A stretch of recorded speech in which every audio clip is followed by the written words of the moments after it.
I'll be going to not just Rwanda. I'll be going to many other African countries, and just watch this piece. I need to talk to many leaders across the continent, because you know that a candidate to be successful must get two-thirds physically, first round or second round. If you don't get two-thirds, then you're not elected. So I have to dialogue with virtually all leadership of the continent. Yeah. Thank you very much. Well done. Good afternoon. Gentlemen, this is serious. There's no lady amongst you. So I can't even say ladies and gentlemen. Even among us. Hey. Yeah. The gardeners will save you, because I see some two ladies.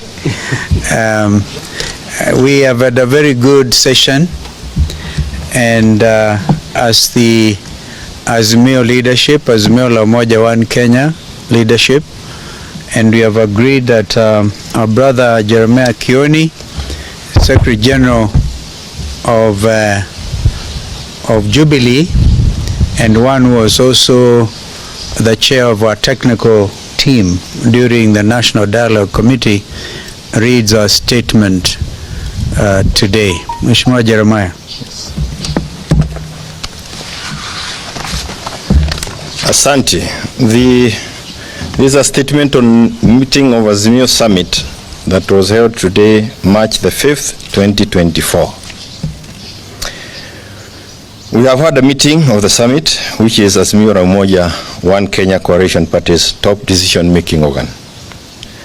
The purpose of the meeting was, one, to take a bird's eye view of the nation with regard to issues that we have been outspoken on, namely the high cost of living, inclusivity in appointments to public service, the taxation regime, and the general health of the economy. Two, get a briefing on the status and progress of the NADCO report.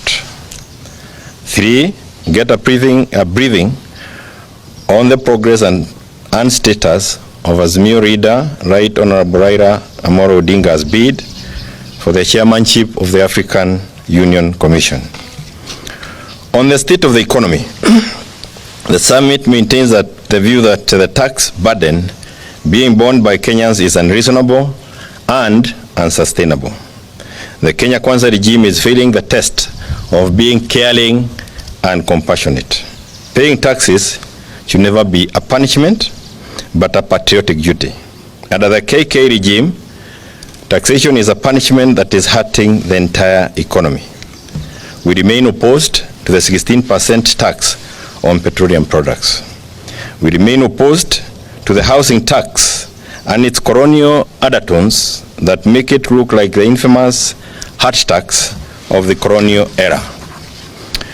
We are deeply opposed to the high pay rates that Kenyan workers are being forced to endure.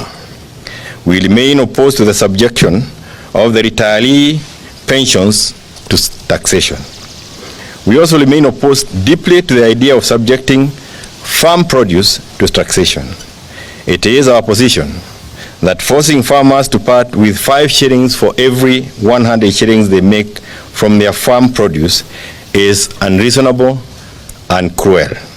We encourage our farmers to resist this tax with all their might. On NADCO, we have been adequately briefed on the progress, including a number of bills, and to be exact, 9 of them, that have been lined up for the implementation of the report. We express gratitude to Parliament for the adoption of the report that was a product of a bipartisan consensus and wide public participation.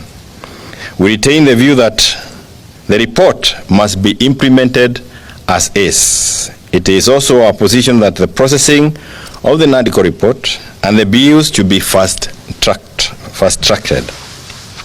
Regrettably, we have also been informed of forces within KK, in and outside of Parliament, who are determined to undermine the report and the bills. We notify those forces that should any efforts to undermine or tamper with the report succeed, there will be very heavy price to pay.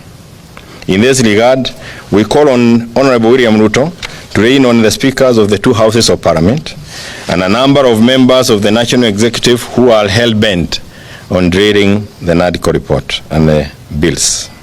Those leaders have clearly demonstrated a determination to delay, and even kill the NADCO report, which is a negotiated document that pulled the country out of the hostilities to the peace that obtains today. Nobody should take the present situation as a given or for granted. We also express support to the principle of the two-third gender rule and its inclusion as part of the NADCO report. On the issue of the Right Honorable Raila Odinga's bid for AU chairmanship, the summit reiterated our earlier stand as a coalition to support in every way we can to ensure that Mr. Odinga takes a seat. It is our position as a coalition that it is in the best interest of the country and the East African community that Right Honorable Raila Odinga takes the seat. To this end, we very much appreciate the support of our neighbors and those across the continent who have extended their support to Right Honorable Raila Odinga. We are also encouraged by the personal efforts made by our party leader to win the seat without relying entirely on the endorsement by the state. And we are committed to reach out to friends and fellow leaders out there in support of our leader's bid. The meeting also strongly welcomed the efforts of our country, Kenya, to back Honorable Odinga. We agree this is not a partisan political issue, but a matter of national pride and image. We are united on this. As a coalition, we are committed to stay united and stay the course of holding the KK regime to account and to fight for the rights and dignity of the people of Kenya. In that regard, as we support Honorable Raila Odinga for the AU position, we will also support the right of Kenyans to an affordable living, lower taxes, and a functional economy that guarantees decent livelihoods. End of statement, and I thank you. Okay. Thank you.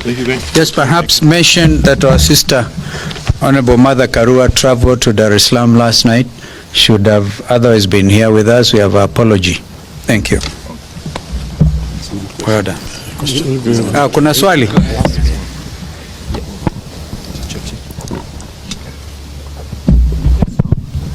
My name is Emmanuel Toff from KTN News. Just two questions.